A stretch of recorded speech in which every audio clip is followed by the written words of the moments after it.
بسم اللہ الرحمن الرحیم۔ دیکھیے، انشاء سیکھنے کا جو طریقہ ہمارے یہاں رائج ہے کہ ایک انشاء کی کتاب لائی جاتی ہے اور اس سے تمرینیں بنائی جاتی ہیں۔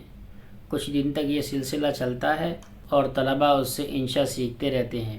انشاء سیکھنے کا جو فطری طریقہ ہے وہ یہی ہے کہ مطالعہ کیا جائے اور مطالعے کے درمیان جو تعبیرات آتی ہیں ان تعبیرات کو اپنے جملوں میں استعمال کیا جائے۔ تو یہ فطری طریقہ ہے۔ انشاء کبھی بھی کسی کتاب سے نہیں آ سکتی، کسی انشاء کی کتاب سے۔ آپ کو براہ راست عربی نصوص سے، عربی کی کتابوں سے انشاء بنانی سیکھنی ہوگی۔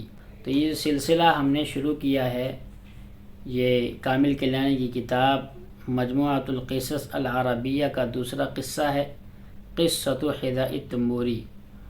اس کے اندر جو تعبیرات، جو الفاظ آ رہے ہیں، جو جملے آ رہے ہیں، جو ترکیبیں آ رہی ہیں، ان ترکیبوں کو آپ کو غور سے دیکھنا ہے۔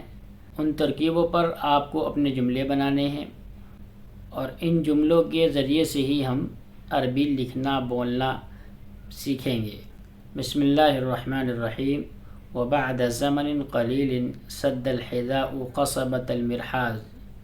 اور کچھ وقت بعد جوتے نے غسل خانے کے پائپ کو بند کر دیا۔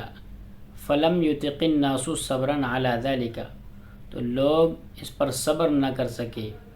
اب دیکھیے، اطاق یطیق سے فعل مضارع لے کر آئے، لم لگا کر، لم یطق، اور اس کے بعد صبرا علی ذلک۔ اچھی تعبیر بن سکتی ہے، میں اس پر صبر نہیں کر سکا، لم اطق صبرا علی ذلک۔ اور اگر مضارع میں بنانا ہے تو لا اطیق کہیں گے، لا اطیق صبرا علی ذلک، میں اس کو برداشت نہیں کر سکتا، کہتے ہیں نا اس طرح سے۔ ایک اچھی تعبیر ہے، اس کو ذہن میں رکھیے۔ وطال بحثهم عن مصدر هذه النكبة۔ اس پریشانی کی اصل وجہ کو لوگوں کا تلاش کرنا لمبا ہو گیا۔ ایک اچھی تعبیر بن سکتی ہے، آپ اپنے جملے میں استعمال کر سکتے ہو اس کو اس طرح سے کہ وہ خوب کھاتا رہا، وہ کافی دیر تک کھاتا رہا، طال اکلہ، وہ کافی دیر تک سوتا رہا، طال نومہ۔ اس طرح سے طالہ کے بعد جو بھی مصدر لے کر آئیں گے تو اس کا معنی اس طرح سے ہوگا کہ کافی دیر تک کرتا رہا یہ کام۔ مصدر یہاں فعل کے معنی میں ہو جائے گا۔ آپ کہہ سکتے ہو کافی دیر تک، میں کافی دیر تک پڑھتا رہا، طال قراءتی، طال دراستي، میں کافی دیر تک مطالعہ کرتا رہا، طال مطالعتی، حتی عثروا علی حذاء التنبوری۔ عثر علی کے ساتھ، عثر مانے ٹھوکر لگنا، اور عثر علی کا مطلب ہوتا ہے کسی چیز کو پا لینا، کسی چیز تک پہنچ جانا۔ حتی عثروا علی حذاء التنبوری، یہاں تک کہ وہ پہنچ گئے تنبوری کے جوتے تک۔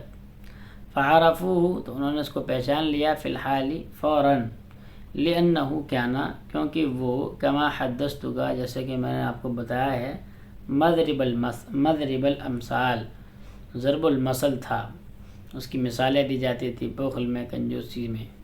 آگے دیکھیے، حکم القاضی، ولما رفعت قصته الى القاضی، اور جب اس کا قصہ قاضی تک پہنچایا گیا، غرمہ مبلغا کبیرا، تو قاضی نے غرمہ یغرم تغریما، اور اسی طرح سے عوض یعوض تعویضا، دونوں کے معنی جرمانے لگانے کے آتے ہیں، اور عوض یعوض تعویضا کے معنی عوض دینا، یہ بھی آتا ہے۔ تو غرمہ، قاضی نے تنبوری پر جرمانہ لگایا، مبلغا کبیرا من المال، مال کے ایک بڑے حصے کا، یعنی کافی مال جرمانے کے طور پر اس کے اوپر اس نے عائد کر دیا۔ لِإِصْلَاحِ مَا أَفْسَدَهُ حِذَاؤُهُ، کیوں کیا؟ تاکہ اصلاح کی جا سکے اس کی جو اس کے جوتے نے خراب کیا۔ ٹھیک ہے، اب دیکھیں یہاں ہے لِإِصْلَاحِ مَا، تو یہاں یہ اصلاح مصدر ہے، عمل کر رہا ہے۔ وَمَبْلَغًا ثَانِيًا، یعنی غرمہ مبلغا ثانیا من المالی، اور مال کا ایک دوسرا بڑا حصہ قاضی نے تنبوری کے اوپر عائد کیا، یدفعہ، جسے وہ دے گا، لصاحب الفندق، ہوٹل والے کو، تعویضا لہ، عوض کے طور پر، ہوٹل والے کو عوض کے طور پر دے گا. اما لحقہ کیوں دے گا, کس عوض کے طور پر دے گا؟ اما اس عوض کے طور پر لحقہ جو اس کو پہنچی من الضرر پریشانی نقصان. ومبلغا ثالثا اور ایک تیسرا حصہ اس کے اوپر عائد کیا مال کا, یؤدیہ جسے تم بوری دے گا, للحکومتی حکومت کو, عقابا لہ اور یہ اس کی سزا ہوگی, وتأدیبا علی ما فعل اور ادب سکھانا ہوگا اور تادیب ہوگی, علی ما فعل اس پر جو اس نے کیا. اب یہاں دیکھیے مفعول لہ کا استعمال ہوا ہے, عقابا تأدیبا, اسی طرح لاصلاحی. تو اس کے بارے میں جان لیجئے کہ یہ مصدر ہوتا ہے, منصوب ہوتا ہے. عاقب یعاقب معاقبۃ وعقابا مصدر بھی ہے منصوب بھی ہے.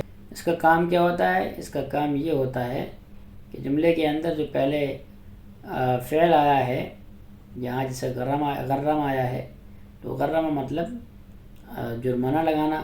تو یہ مصدر یعنی مفعول لہ آ کر یہ بتاتا ہے کہ جو پہلے فعل آیا ہے اس فعل کو کیوں کیا گیا ہے, یعنی جرمانے لگانے کے کام کو کیوں کیا گیا ہے, یعنی جرمانہ کیوں لگایا گیا ہے.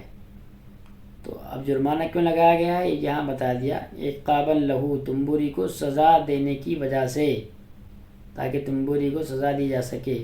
جرمانہ کیوں ہے؟ سزا کی وجہ سے. جرمانہ کیوں ہے؟